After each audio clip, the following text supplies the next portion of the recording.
That's why a lot of times too, I tell people that if your intentions are right, then print yourself up pictures. You know, have a picture of the goddess that you connected with. Have a picture of that god that you're connected with. Take a picture, you know, an altar set up. You know, or you know, take the pictures of the different quarter candles. You know, that's fine. And just place everything out in front of you. You know, whether it's on your bed or on the floor. There is your altar. There is still your connection with that. And you can still perform that ritual. You know, and with the pictures, you know, granted, yeah, you can't take a lighter and try to light a picture of a candle. You know, it doesn't work. But, you know, at the same time, you can place your hand over that picture and still give that picture your energy. You know, and that's the whole thing with when it comes to altars, that it is your energy. And if you're doing it with other people, that their energy is also going into this altar. You know, when my first altar basically was just a piece of plywood, and I went out to the took a walk in the woods and found a root, and that was my god. I had a jeweled egg, that was my goddess. You know, I even took a small branch, there was my first wand. You know, so I mean, I took what nature was giving me. You know, I still made my altar and I still put my energy into that. And because of all these things being readily available, this would also help me to, you know, it forced me to sit down and begin to write a ritual. And, you know, I was fortunate enough that my high priestess and high priest and my grandmother and grandfather of the lineage took time and explained to me these things. If you're going to do this, here are the things you have to have in there. These are the things you have to do. You know, grounding and centering is the most important. If you're not grounded and centered, your ritual is going to be all over the place. You know, and so they're like, these are the things that you have to say. You have to give thanks, you have to give praise, you have to do this, you have to do that.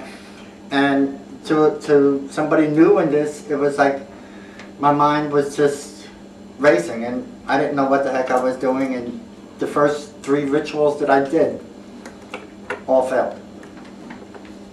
They all failed.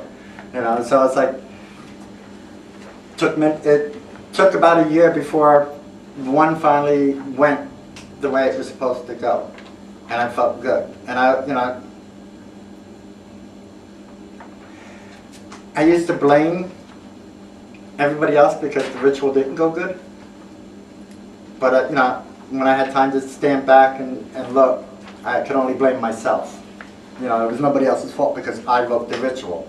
I spoke the words. I failed to see it go through. And the things that, once I say something, the energy I put into it is for that time and space. As soon as I close that ritual, I also forget about it, so that it could work its magic even quicker, so to say.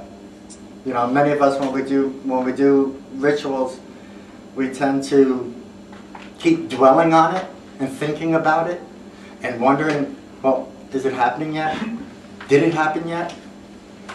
So, you know, once it's done, it's done. You close that circle, it's done.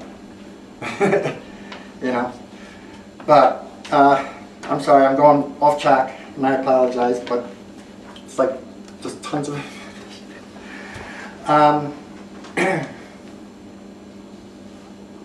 yeah, for the most part, I kind of sort of covered both celebratory and magical. Since that's the way that most rituals are broken up. The magical, it's all spell work, or if you want to, you want certain help from a god or goddess or deity, or, huh?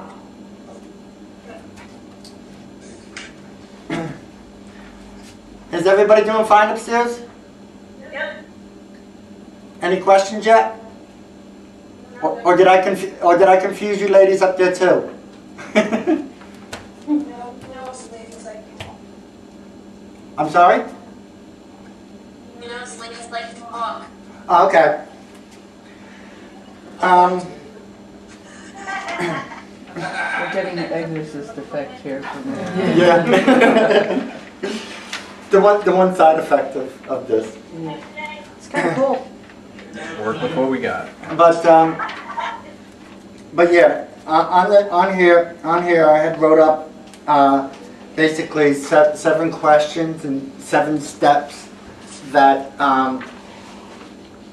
you can do. It's like, what is the purpose of a ritual? Is it going to be celebratory or is it going to be magical? What is the deity that suits the ritual? So a lot of times too, with all the information that's on the internet now, and that is in a lot of the books, you can usually reference which deity that you can use for that particular ritual, especially if it's within the particular pantheon, that the pathway that you're following. Most eclectic Wiccans, if it sounds good to them as far as that deity goes, that's the deity they will use because it fits their purpose at